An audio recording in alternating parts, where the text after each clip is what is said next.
Caruso runs a break. Caldwell Pope goes to the wing here. James! Oh! Trying to play at the defensive end, got blown by back. Oh, yes! Hook jam! Harden, step back, puts up the three, got hit. Shot's good! And one! This time here, Steph. Oh, Russell Westbrook!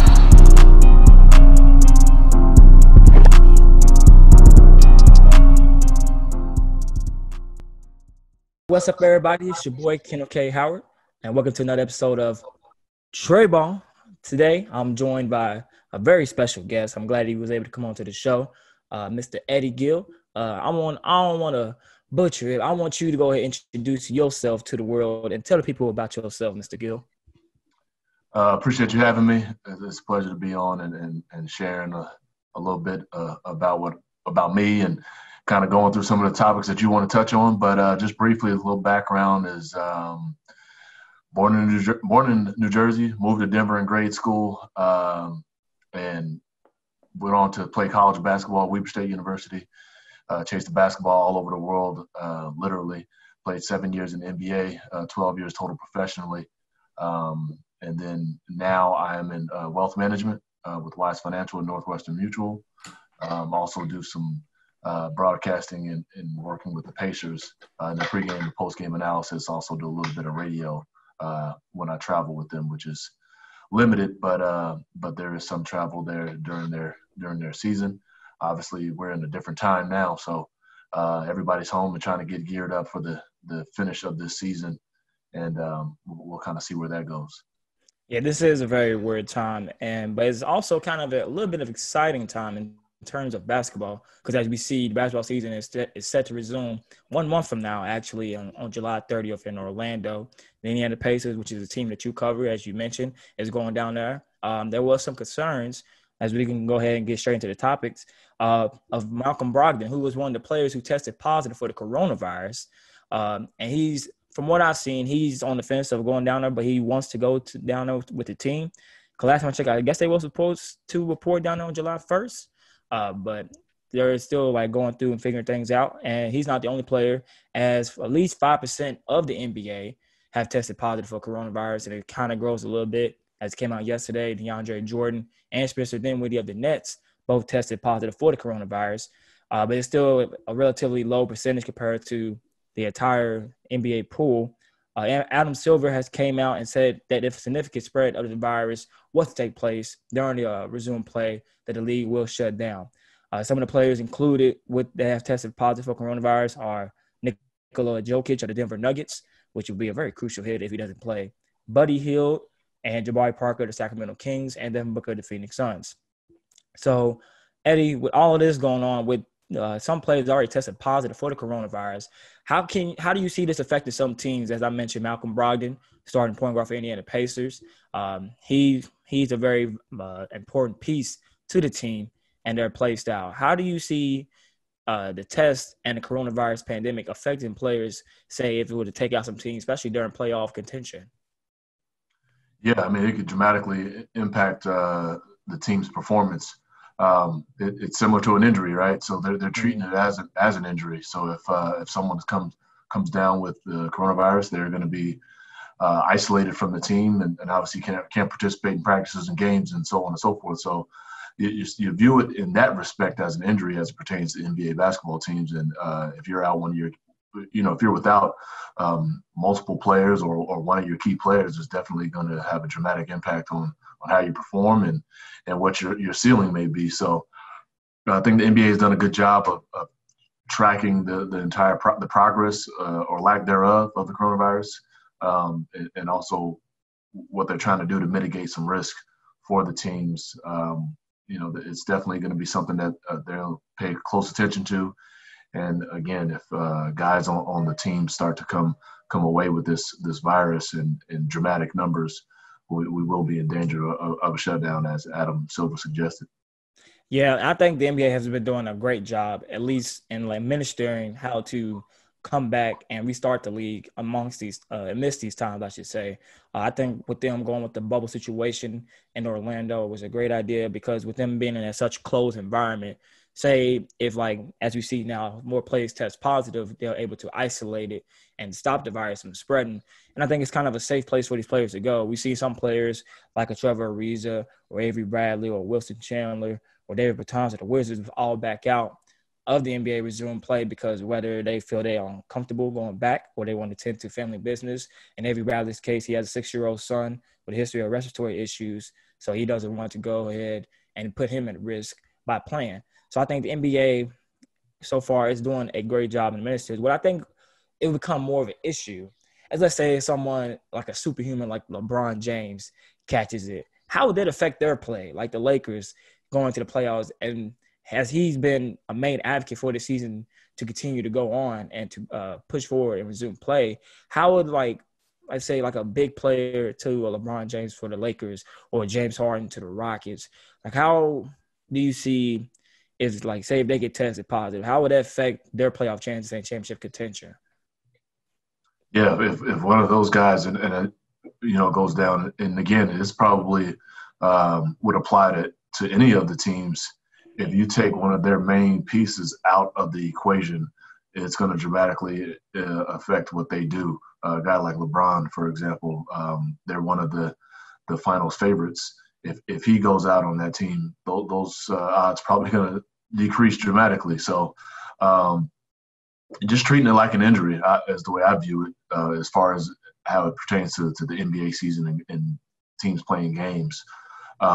If anyone sustains an injury, sustains coronavirus, they're going to be not able to play. They won't be with their team. So in that case, their finals chances will definitely decrease. And it goes right down the line for any team. There's guys in their starting lineup playing 35, 40 minutes a game. If that guy is not in the equation, it's going to be tough. Yeah, like Avery Bradley to the Lakers, who was a crucial part to the Lakers' offense and defense, especially. He has, like I said, he does not want to return with the team for the season restart, as I mentioned earlier, because of the 6-year-old son's history with the respiratory issues. But he will be placed by LeBron's one of his favorite teammates, I like to joke around and say, J.R. Smith. How do you feel like this dynamic with J.R. Smith returning with LeBron James? I mean, the last time we seen them play with each other, the whole, that's where the meme was birthplace of J.R. Smith confused the shot clock and the score, thinking that the Cavs had the lead, and many people get on him for that. How do you see this new dynamic with J.R. Smith taking Avery Bradley's spot on the Lakers? How would that affect the play of the Lakers going for a title? It's going to be interesting to see because, first of all, J.R. Smith has been out of the league for some time now. Yes. I believe he hadn't been in the league since 2018, so he's missed, obviously, this entire season. Hasn't been on a roster. So getting thrown back into the fire, especially in a playoff environment, this is an environment that we've never seen before, having to go down into the proverbial bubble down in Orlando. So there's a lot of new circumstances already for everyone, but it's even more new for J.R. Smith because he hasn't been in the league. You'll wonder what his condition is going to be like. NBA rhythm, all of those things really have some value in him, and he's been missing out on those. But in terms of their potential, you look back at their history together, they definitely have some success together, with the exception of that one particular play where J.R. Smith was, he wasn't in tune to what was going on in the game, time clock. Too much of that hand dog. Exactly. So, so clearly LeBron has forgiven him for that blunder. We all make some mistakes out there. That was a crucial one at a crucial time, but it happened. So anyway, I think aside from that, they definitely had a lot of success together. I think J.R. Smith, from what he's done in the league, especially at that time, being able to knock down shots, guard wings on the opposite end, he definitely, if he can get back to that level of play rapidly, he can definitely fill those shoes of Avery Bradley. And I think Avery has done a great job for the Lakers throughout this season, but J.R. Smith is more than capable of fulfilling that role. Yeah, I think he'll be able to as well. J.R. Smith has improved as a defender in his later years in his career. We all know J.R. Smith to be a typical volume shooter. You know, some nights he'll have one of the hottest nights you'll ever see. Some nights he'll just be going on cold streaks. So I think he'll do a great replacement for Avery Bradley. But where Avery Bradley beats J.R. Smith, as I said earlier, he's a better defender. But J.R. Smith, he's a good defender in his own right. With that being said, with the Lakers losing a player in Avery Bradley, but getting J.R. Smith, how do you feel their title opportunity is going to be this upcoming season? Because many have said that it was either going to be them, the Clippers, or the Bucks. Do you still have the Lakers as a favorite, or do you have somebody else as a favorite to win the championship this year? I think you still got to put them as a favorite from my personal standpoint. They got to be looked at as a favorite. You got LeBron and Anthony Davis and those other guys around them. I think they've played well together throughout the season and demonstrated that they should be contenders. Avery Bradley has filled that role really well as a guy who can lock down on the defensive end and very capable offensively. The cohesiveness without J.R. Smith is not there as of right now because he hasn't been there throughout the season. But I think guys are smart enough, high basketball IQs. He knows where he needs to be, especially when you have a team that's led by LeBron James. He's going to dominate the basketball for the majority of the time and really orchestrate that whole offense. So I think J.R. Smith will eventually be able to get in the rhythm with that team just based on the fact that it's led by LeBron James. So you got the Lakers win the championship still?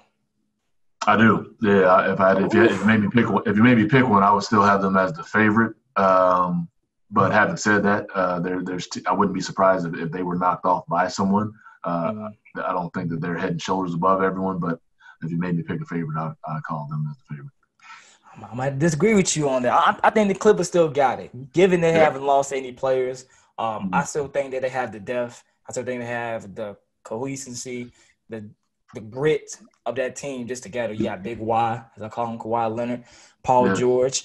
You have Pat Bev. You have Montrez, Lou Will, all those boys. They also acquired Reggie Jackson, as we've seen before the season was coming to a halt, and Marcus Morris, which is two good additions for that team. And they also still have Landry Shamet, who is a great pickup that they got last season for a trade. I still think the Clippers going to be able to win it. Maybe that's just me hating on Laker Nation, as I argue with my friend all the time, but I just think they're going to win it. Maybe the Bucks, but who's to say? One thing that kind of halted this NBA return, as we've seen in the past couple of weeks, that was in discussion between the players and the NBPA and the NBA itself, was how were they going to be able to spread the message of the Black Lives Matter movement that's going on, as a lot of the players advocated for. And they kind of have come to a conclusion or a way to help support the message, as the NBA had decided they'll be able to paint the Black Lives Matter on the courts in all three arenas in Orlando for the games. And they will also allow players to put statements on the back of their jerseys instead of putting their last names. Talk to me, Eddie. What do you think, or how do you feel about the importance of this and how the NBA is using their platform to still spread the message? Yeah, I think words can't describe the importance of getting ahead of this and trying to really make some real change and progress. I think the NBA has always done a good job, especially here lately, of doing a good job of just being a voice for the unheard. I think the players have done a great job of being a voice for the unheard. I think the NBA has allowed the players really to put their print on what happens out there. In terms of whether Miami Heat starting to come out with hoodies after the Trayvon Martin situation, after Eric Gardner and the I Can't Breathe. Everyone had the I Can't Breathe T-shirts. So just increasing the awareness is first and foremost. But then after that, we got to have the action. They're doing a great job of allowing guys to collaborate and really mobilize in a situation where they can really go out and affect some change by whether it's policies, whether it's education, which I think is probably the first thing that people need to do is just educate themselves on the history of this country. Yes. And then once you've done that, you're able to really identify with the Black and brown community and what's been going on in it for a number of years. And then after that, now you can say, hey, this is what's going on now. How do we fix it? I think that's the biggest thing. But the NBA has done a tremendous job of trying to continue to let those voices be heard. I think the NBA has always been that league to kind of be progressive and kind of helped push the message. If you go back to when Adam Silver became commissioner of the league, one of his first trials he had to deal with was the Donald Sterling situation with the Los Angeles Clippers. We all know how that went. And I think Adam Silver did a great job of handling the situation of banning Donald Sterling from the NBA. And that kind of set the precedence of like how he wanted the NBA to go forward and be. And as you stated, the Miami Heat, back in the whole Trayvon Martin situation in 2012, how they had the hoodies, the I Can't Breathe shirts that was going around with all the players.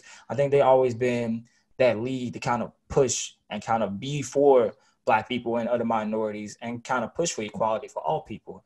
I think the NBA has done a great job. One thing, while we have seen it on like the top part of like an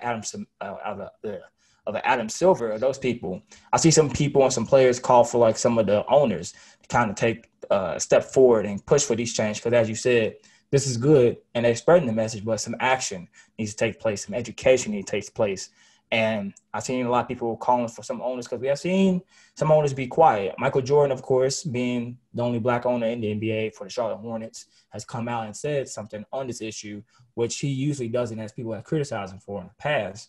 But we haven't seen too much or heard from too many other owners talk about this. Now, to play kind of devil's advocate to that, do you feel – I'm going to answer your question at the same time. Do you feel that like it's important for people to know? Because I know there's some people that's actually out there doing the work to push for the change, but they're not publicly posting it everywhere so you won't see. Do you feel like some of these owners, or do you know if some of these owners are actually putting in the work, or do they have to kind of come out and say something and speak on these issues? Or do you feel like they can do the work in silence and still be for the cause? What do you think? Yeah, I think it's really important to be active first and foremost. If you're if the owners or the management, they had to choose one or the other in terms of posting and being verbal or being really intentional in their actions and making a difference, I'd say choose the latter. Make sure you're making a difference. Although I do think there is some value in voicing it and in voicing your displeasure and the fact that things need to change, because there are some people who are on the fence, toting the line in terms of whether they want to do something, make a change or not. If they see leaders in the community, especially owners, management of these professional teams, if they're out there voicing some of the actions that they're taking, then you definitely can get a stronger following from those people that are maybe toting the line and unsure of what they want to do or how they want to move. So in showing that leadership, you can be vocal with what you're doing.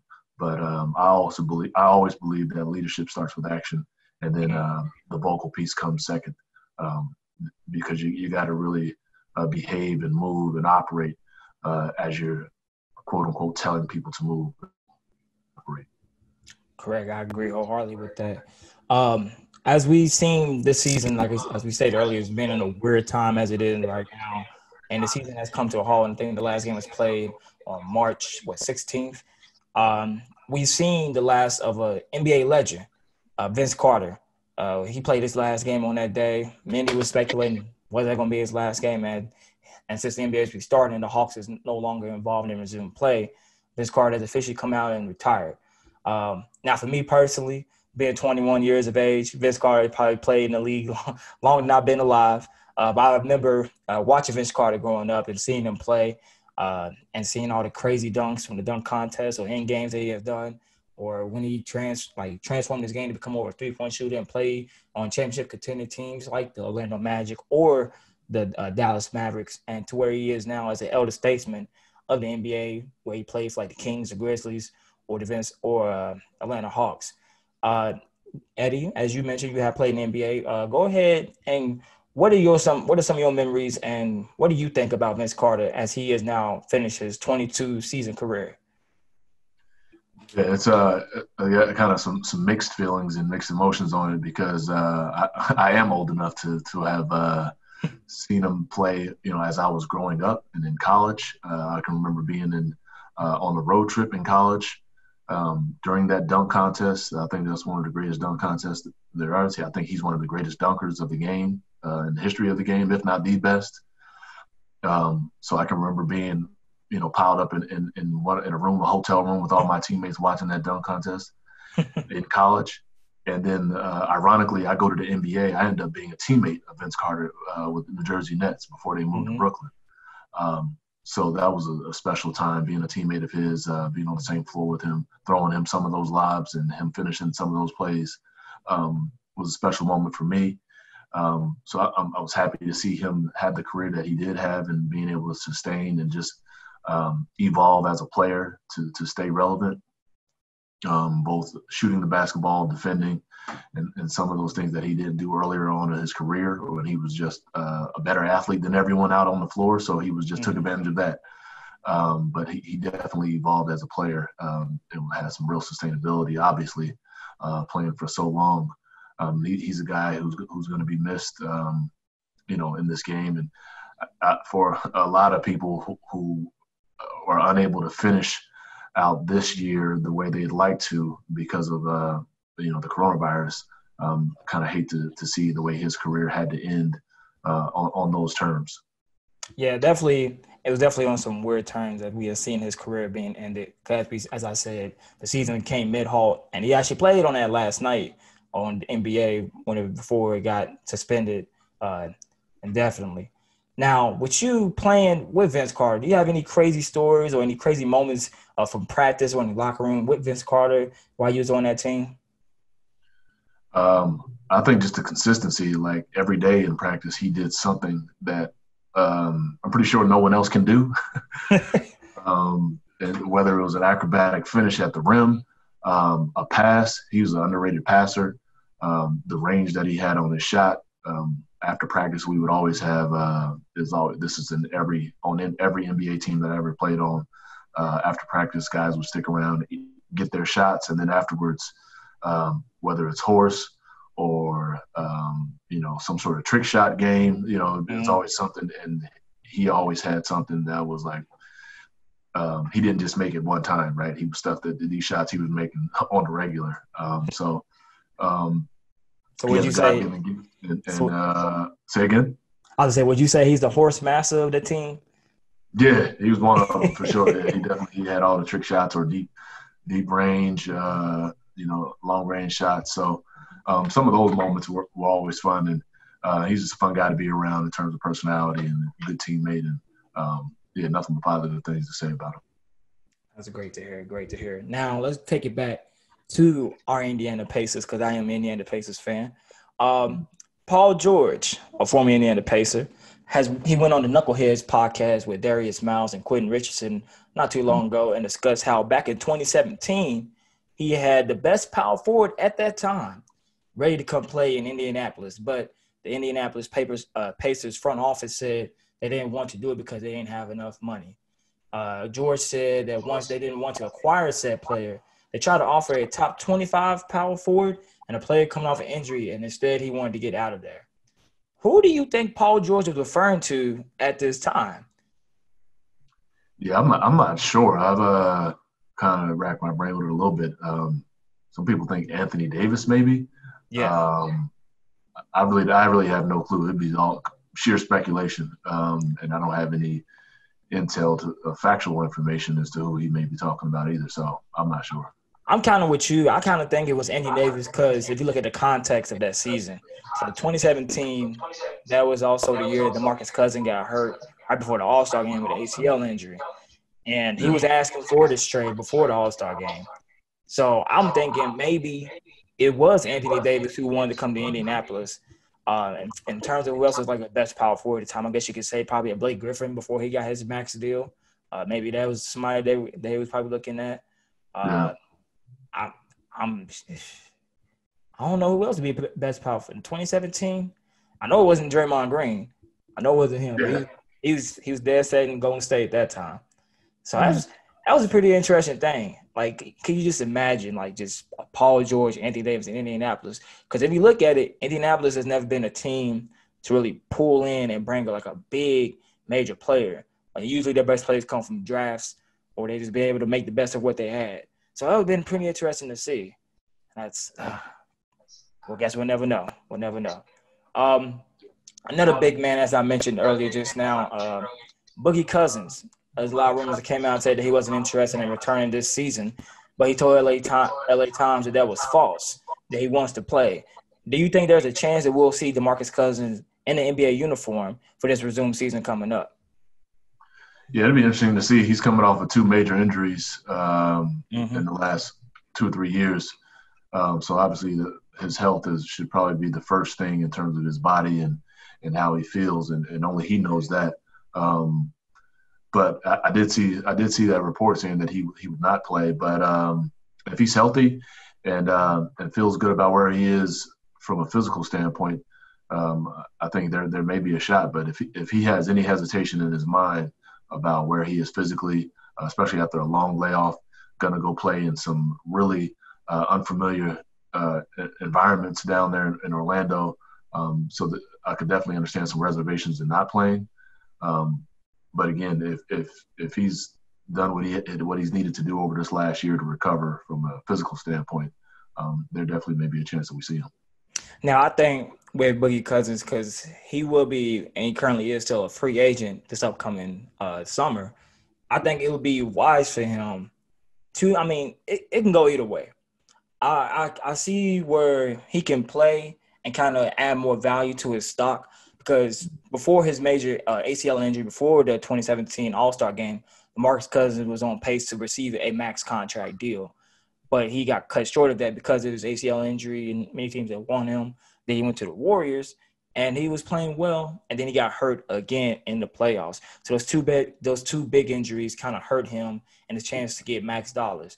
Now, if he was to come back and play in this resumed season, whether it be for a playoff team, I've seen some reports saying that maybe he'll go to the Wizards, but they're sitting out of the East seed right now, of the Eastern Conference playoffs. So I see that'll kind of be a waste of him to play or to go there. Maybe if we go to a more championship contending team. Like I always advocated for him when he was free agent this past summer to go to Boston. I thought it'd be a good fit for him to go there to be with Kemba Walker, and he wouldn't have to do as much because he would have all those players like a Jason Tatum, a Gordon Hayward, or a Jaylen Brown. I thought it'd be a good fit. I also want him to go to the Los Angeles Clippers because I just want them to have everybody, and I didn't want LeBron to have anybody. So I want him to go there, but I just picked up Joe. They can only play 5 of them. He can only play 5 of them.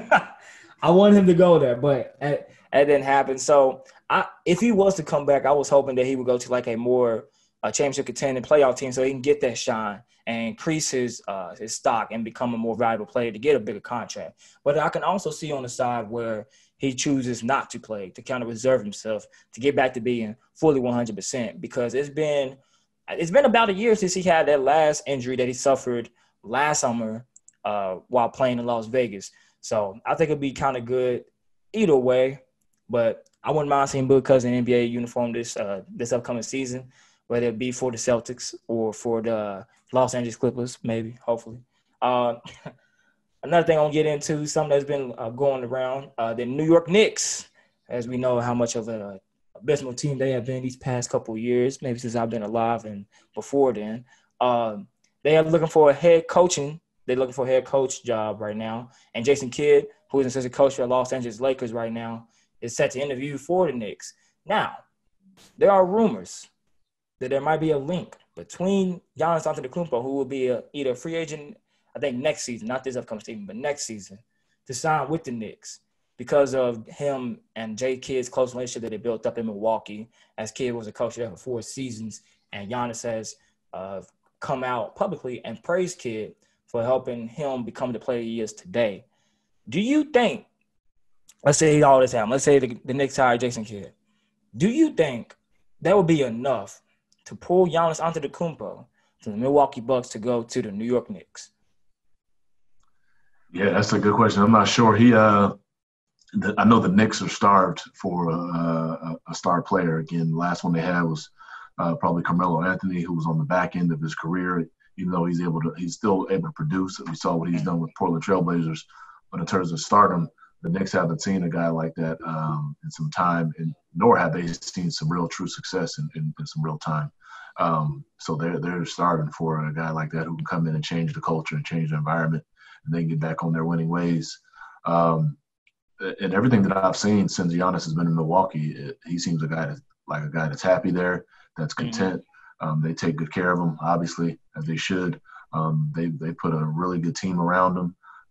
They've the last couple of years obviously been contenders in the Eastern Conference. I feel like basketball-wise, he's definitely in a great situation there in Milwaukee. One of the things that could be a driving force is, whatever that relationship may be with Jason Kidd, and then also just the market of New York City in terms of what Giannis, if he has interest in really increasing his global brand, he probably could do that a lot more in New York City than he could in Milwaukee. But having said that, he doesn't seem to be a guy that is chasing that. His ability on the floor has increased his brand to a significant degree already. Yeah. Without knowing their relationship, I would say that he seems to be pretty content, and I don't really see him leaving Milwaukee. I don't see him leaving Milwaukee either. That's why when I saw this, I was like, this is not enough, because if the Knicks couldn't pull Kyrie Irving or Kevin Durant this last season, I don't think they'll be able to pull a Giannis Antetokounmpo, because as you stated, they are already at a great place right now. He's an MVP. He won MVP with the team last season. On set to win MVP this season. They are on set to make it to the finals this year, being the most dominant team in the East. They also have built a great team around him. But I can see, because there's also been rumors of him possibly going to the Warriors and getting traded there next season. The only reason I can see Giannis leaving the Milwaukee Bucks, because he is that player, as you stated, who doesn't really care to, he's not a big market guy. He wants to just play basketball. That's all he cares about is basketball. Only reason I could see Giannis Antetokounmpo really leaving is if, let's say, because if you look at it, they have gave Chris Middleton a max contract. They signed Brook Lopez, who's already in his 30s, to I think it was like a 3-year, $100-some million deal. They have all these contracts. Now, let's say they make it to the finals, or they get to the finals and they keep losing, and Giannis just can't make it and win that championship. I think that'll be the only reason he will want to leave, because if the team and the ownership don't want to put anything else around him to help him become a champion, I think that at that point, that's when he will leave. Now, who's to say that maybe the Bucks, maybe they'll win the championship this year with the team they have, because they have proven to be a better team this year, which I actually thought they was going to be worse after losing Malcolm Brogdon. But they actually turned out to be a better team this year, as they have gone on to win games even without Giannis being there. And when Giannis being there, they prove to be the most dominant team. Who said they might win this year? They might not. They might not win next year. But if they don't win, I can see where it can be a catalyst for a Giannis Antetokounmpo to want to leave and say, hey, I'm in my prime right now. I don't want to waste my prime years here. Because we've seen it with players done this before. He wouldn't be done players that have done this before. He's in his prime years. He don't want to waste it. He want to get a ring. Has KD done it? Kawhi, Kawhi, and he won a championship. But Kevin Durant is the most recent notable example with the Oklahoma City Thunder. He was in his prime years. The Oklahoma City Thunder will get there. They'll get to the finals, or they'll get to Western Conference Finals multiple times, and they'll get just close, but not close enough to win that championship. So that's the only time I can see that situation happening. So let's go ahead. That's the questions I have. But I'm going to go ahead and freestyle and shoot some more questions at you. You being a broadcaster for the Indiana Pacers, what is your outlook on the team as they prepare to go into this bubble and play this 8-game regular season and into the playoffs? How do you see this team going and faring in the resumed season? Yeah, I think they have a good opportunity. Prior to the shutdown, I thought they were playing well. Victor Oladipo was gaining his rhythm and continuity with the team.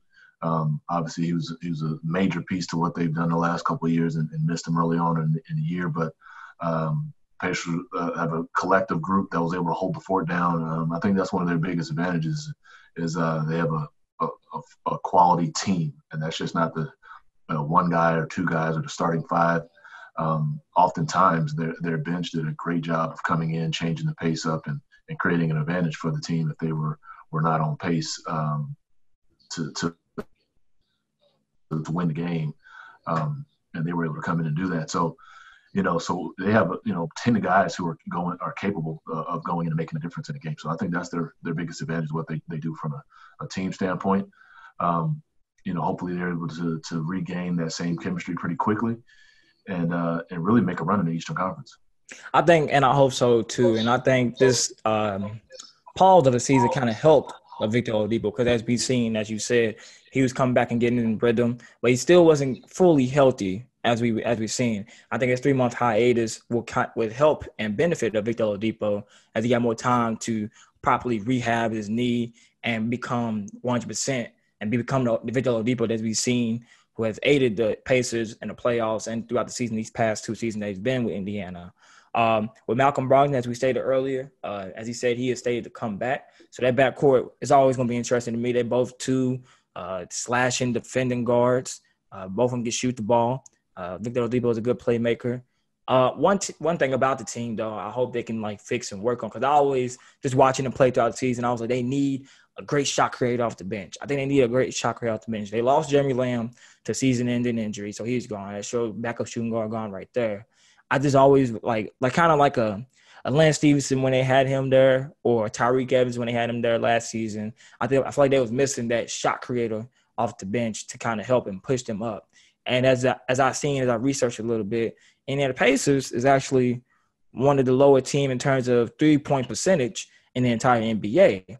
And as we've seen this league become a more 3-point centric type style of play, Indiana still found ways to win without using a 3-point shot as their focal point of their offense. How do you feel? How do you think Indiana has done that, I should say? How do you think Indiana Pacers have been able to still be not a prevalent team in the NBA without utilizing 3-point shot as much as everybody else has?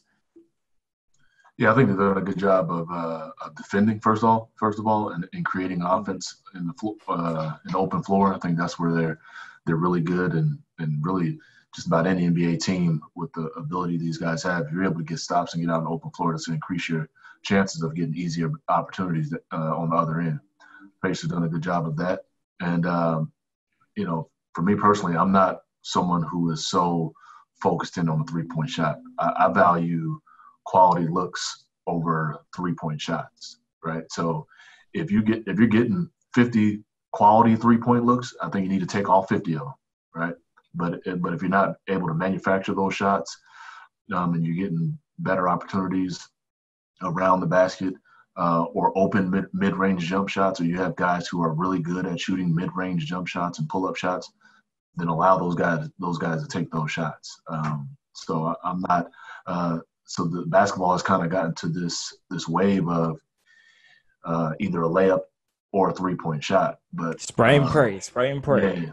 Yeah. But if you're shooting contested threes, then I think that's a bad shot. If you're doing a good job of getting in the paint, collapsing the defense, kicking it out to open 3-point shooters, I think that's a phenomenal shot. So if you're able to continue to do that, then absolutely shoot as many threes as you can. But I don't really subscribe to just jacking up threes just for the sake of jacking threes because everybody else is doing it.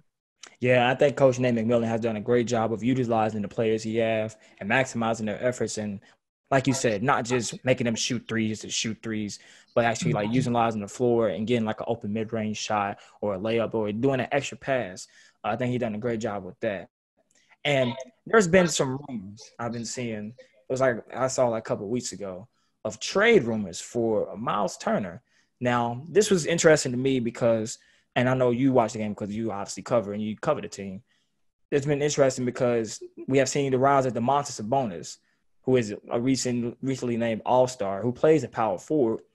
And there has been I feel like maybe there's been some contention of who's the better player between Domantas and Myles Turner. So there has been some trade rumors for Myles Turner, who actually just signed a contract extension before the season started, which is kind of interesting to me. Do you think there is a trade possibility? There is a possibility we'll see Myles Turner get traded in this upcoming offseason for the Indiana Pacers? Yeah, I won't speculate on whether I think it's possible for anybody to get traded at any given time. That's the nature of the business. Right. In terms of likelihood, I have no idea. I won't speculate on that. What I will say is I think that those two demonstrated, especially in the latter part of this season here prior to the shutdown, that they're more than capable of playing together. I think that was one of the biggest question marks kind of going into this season and a little bit last season. They experimented with it a little bit last season, but I think this year Nate McMillan has elected to go to that lineup a lot more often than what they were doing, and really towards prior to the shutdown, I thought those two were playing well together, and starting to figure out how they can be effective at the same time. Yeah, I think that's something definitely that they worked on this past offseason, because I remember last season watching them play, especially like kind of towards the beginning of the season. There would be moments, especially in crunch times, where Myles Turner would be on the bench and they have some bonus in at the 5.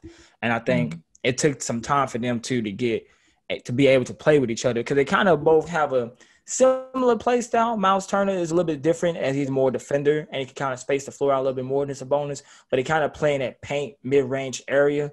So it was kind of they kind of like, I wouldn't say negative each other out, but they kind of have similar play styles. And as you said, they took some time and they were able to adjust and play with each other. So now they are able to they find ways to win with each other on the floor. But I just think it'd be an interesting thing to see if Myles Turner is there. I like him personally. Like I say, he's a great defender. He's able to space the floor out, shoot a 3 every now and then. So, and he got some great athleticism. We have seen he is dunked on some players. I think it was Jonathan Isaac had that posterizing dunk last season. It was a pretty cool dunk to see. Yeah. Any closing thoughts, Eddie, before we close out the show here?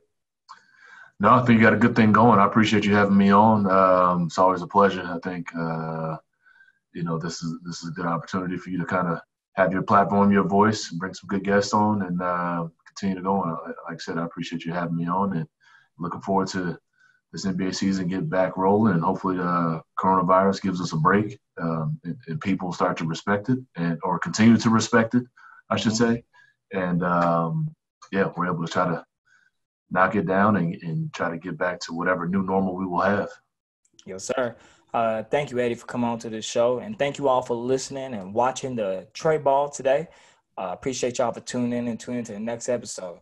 And Eddie, I look forward to seeing you soon. Hopefully, when the next season starts, I'll be able to see you at the Pacer Tunnels. All right, man? Absolutely. I appreciate you having me. All righty. Thank you, guys. Peace out. Take care. Yep.